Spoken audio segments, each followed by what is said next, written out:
आपण जेउभଳି भाबरे ब्राह्मण सहित तर्क वितर्क करी भाष्य प्रदान करुले ताहा अतिमात्रा चमत्कार। किंतु गुरुदेव ए वृद्ध ब्राह्मण किए?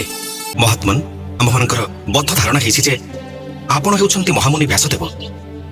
जदि हा सत्य हेइ थाए ताहाले कृपा करी स्वयं रूप परिग्रह कले आमे धन्य मने करिबु।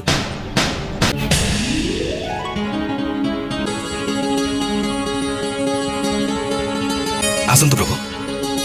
ब्रह्मसूत्र अतिशय कष्टसाध्य हेले मध्य तुमे ताकू सहज साध्य कर देइछ। तुमको आसी आशीर्वाद करिबा पई तुमे आउ 16 वर्ष बंची रहिबो। अद्वैतवादर अग्रणी पंडित मंडन मिश्रଙ୍କୁ पराजित करी अद्वैतवादर परिपंथी मानଙ୍କୁ भेदभावरू निवृत्त कर। से सनातन धर्मर परिपंथी बौद्ध मतरे से सकल धर्माचार को कलुषित करुछंती।